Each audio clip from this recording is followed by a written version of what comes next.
Hi LS6 students, it's Mrs. Shomura-Takata, and today I'm going to be talking to you guys about the ode. So you should start with having up your poetry digital resource slideshow and go to slide 30. Yesterday you went over the haiku, and so the next poem you guys are going to be doing for your summative poetry book is an ode. So on this slide, we have definitions and notes, and then we have an ode that we're going to kind of mark up, okay? So, definition and notes. An ode is a poem, there's a typo here, a poem that celebrates a subject. It is a tribute to an object, person, or event. It can be serious, or it can be humorous. And it may or it may not rhyme. Now, what I want you to notice when we go over this example here, this ode to coffee, you will notice it will rhyme. So odes don't have to rhyme, but for the ode you are going to write, it is going to need to follow a specific rhyme scheme. And I will get to that when we go over the directions for your ode that you are going to write. So let's scroll down here. Okay, so here is a poem called Ode to Coffee. And you see this annotation key again, like you saw in other slides. And we're going to just kind of annotate parts of this poem, just as kind of like a review. Okay, so first I'm going to read the poem to you, and then we will annotate. Okay, I'll make it a little bit bigger. Okay, Ode to Coffee. Sweet coffee, I adore thee, adrenaline of my days. I hope the day will never come when you and I part ways. Without you, I'd be useless, perpetually sedated. I can't imagine doing a thing if I were not caffeinated. Warm liquid of my better self, of my heart and soul. The bliss I know in a cup of joe, we will never part. Sweeter than the autumn breeze coming from the west, of all the liquids known to man, I love thee the best. I hope the day will never come when you and I part ways. Sweet coffee, I adore thee, adrenaline of my days. And this was written by someone named Carl Stevens. Okay, so what you will notice in this ode is that it is composed of 1, 2, 3, 4, 5 stanzas. Remember, a stanza is like the paragraph of a poem. Okay? So there are 5 stanzas in this poem. So the first thing we're going to look for is an end rhyme. So that is where 2 lines end. And I'm going to just kind of go down a little bit further because there's a lot of stuff I noticed when I was previewing this that are going to be marked up here.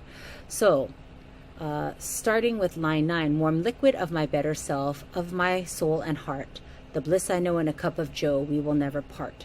So the word heart here rhymes, and I'm going to put this light-ish blue, rhymes with part. Okay? Actually, I don't like it. It's too thick right here. Sorry about that. Let's make it a 2. The font is small. And I'm not sure what that is, so I'm going to get rid of that. Okay. So, heart and part, these are end rhymes. They rhyme at the end of the lines. Okay, so as you notice, I have now made them in that lightish blue,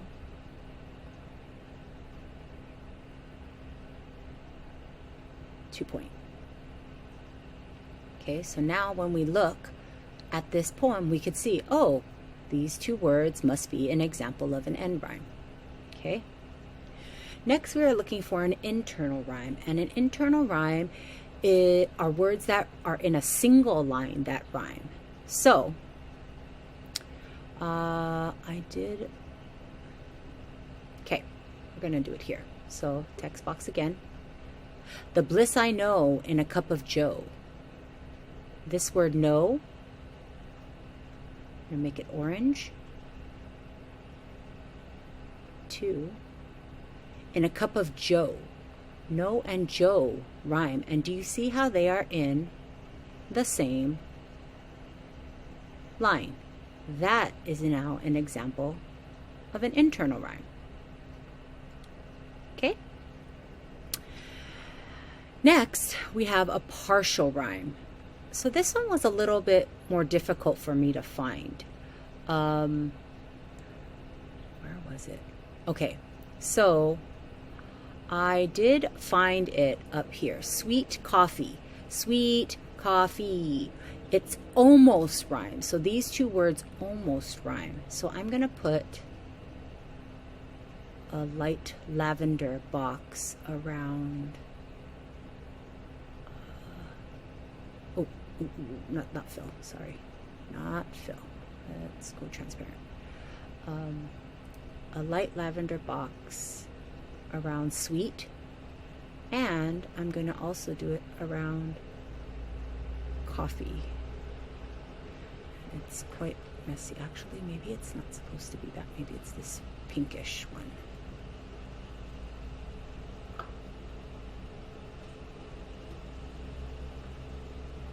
Okay. So this is a partial rhyme. Sweet, coffee, the E sound. One is a E and one's a eat. Okay. Then we have complete rhymes. Okay. Complete rhymes. These end rhymes are also examples of complete rhymes, but there are lots of examples of complete rhymes in this poem. So I'm going to find 2 more. Sedated and caffeinated. Those are examples of complete rhymes. So sedated and, oh, why is that a weird color?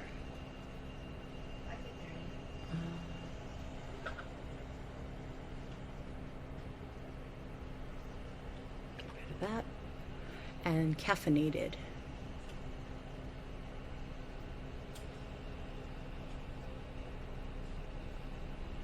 Let's do this light green. Okay.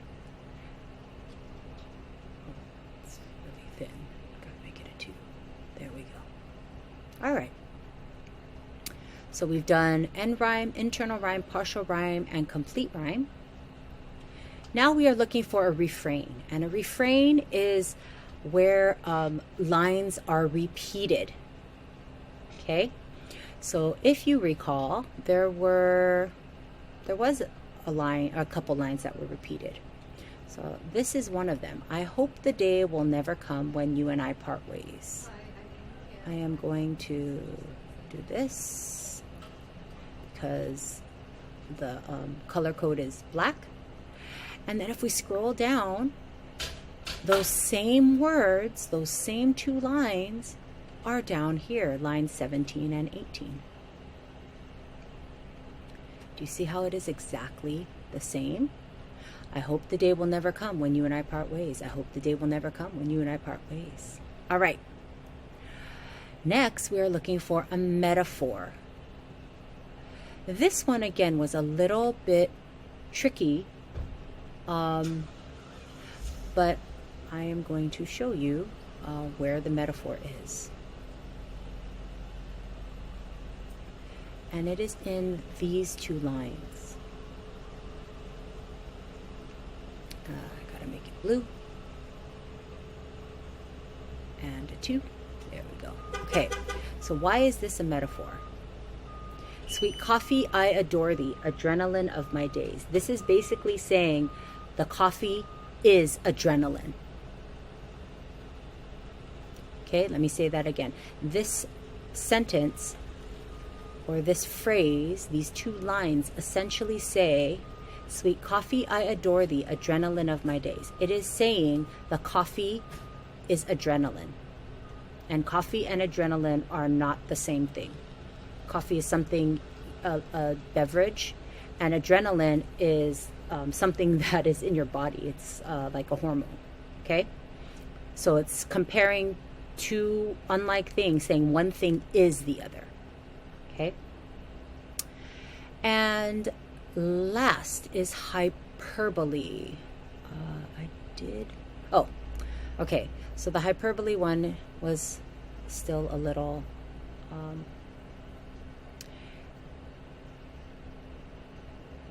this part. Now this one I'm going to make it a little bit bigger. Oh, not there, sorry. Yellow. 2. Okay. We will never part. That isn't an exaggeration because eventually they will have to part, this person and their coffee. When the person dies, they will part. So this is a hyperbole.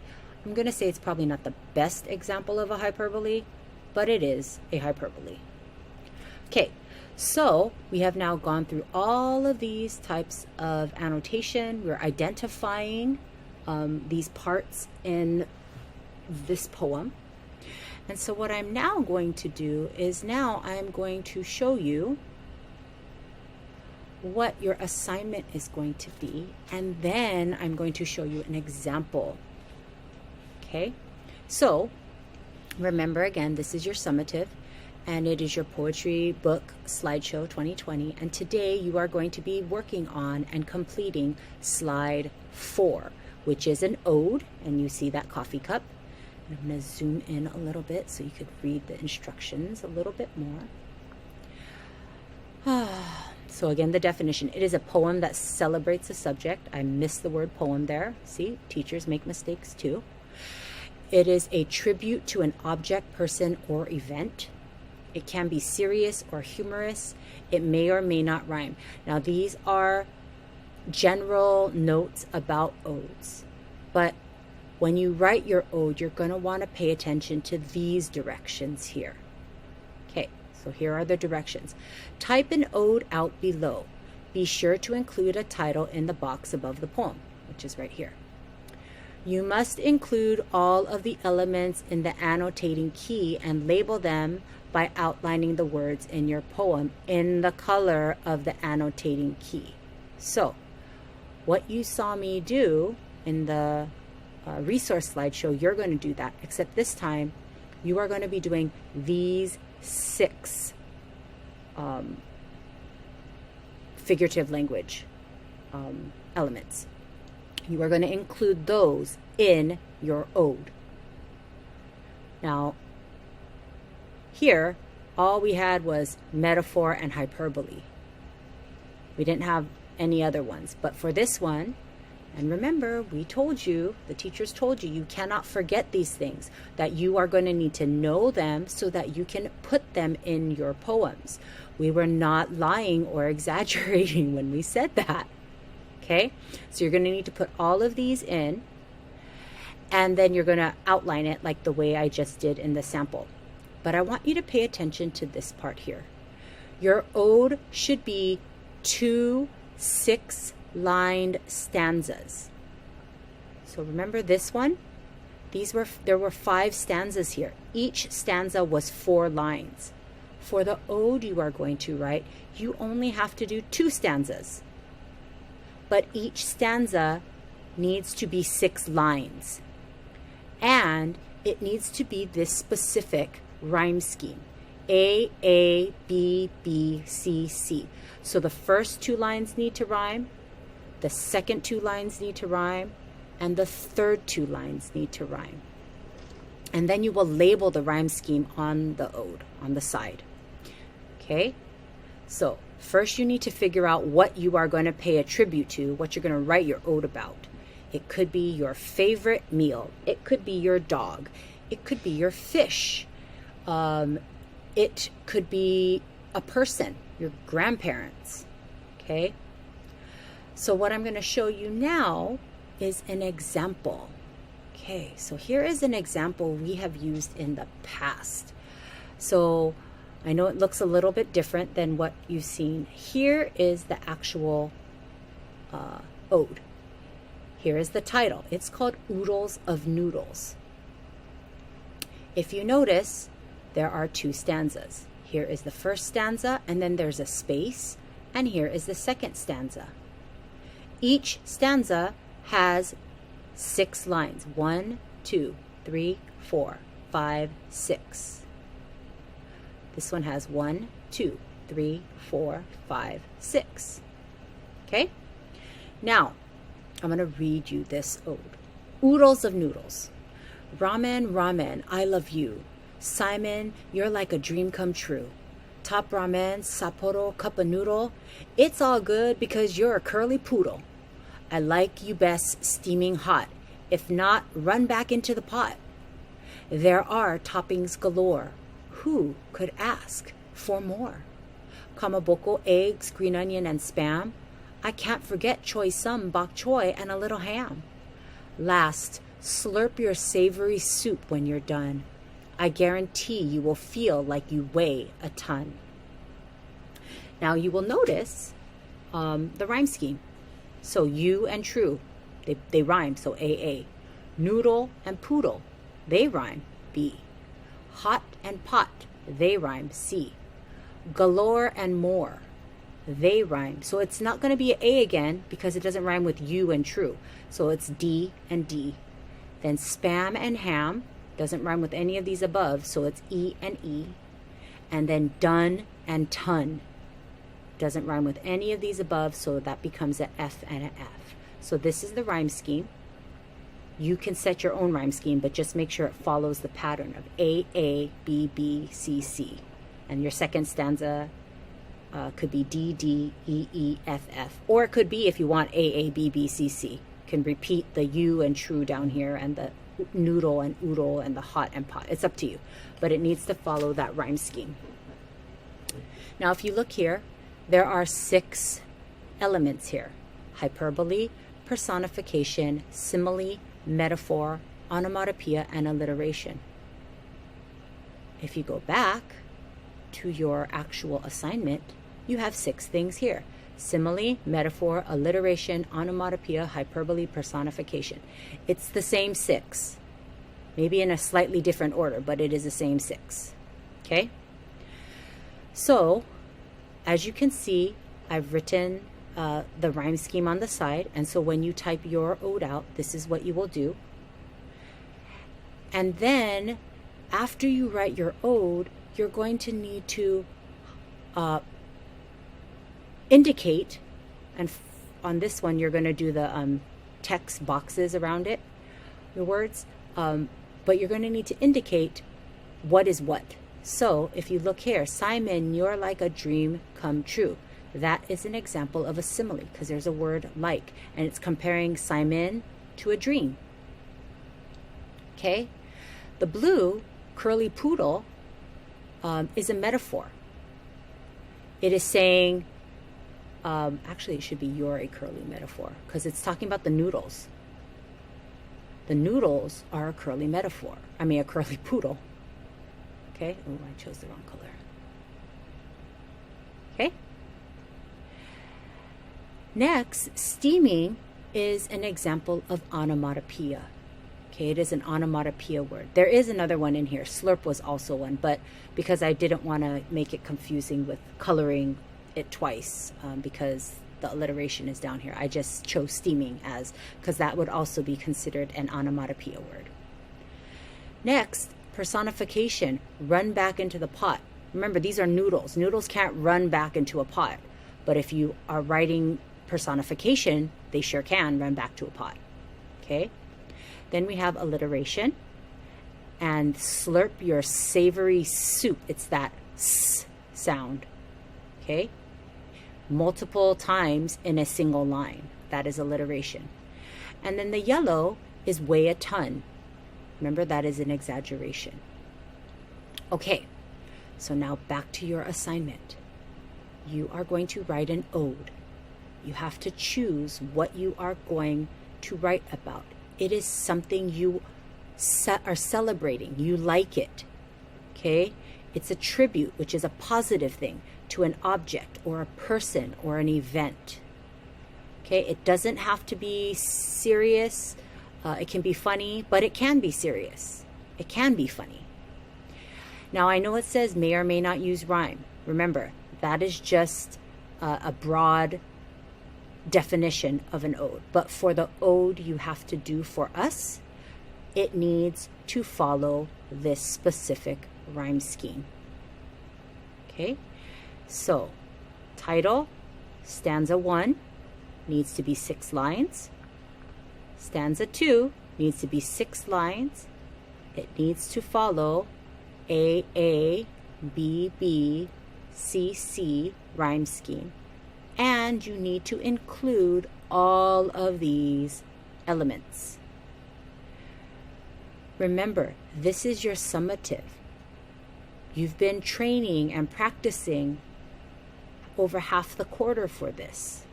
And so the teachers want to see if you are able to identify and come up with these things. If you have questions, you know what to do. You know that you should go see your teacher in office hours. Okay? And we are more than willing to help you. So good luck. Choose something you know about and you enjoy and you think is super awesome to write your ode. And we will see you later.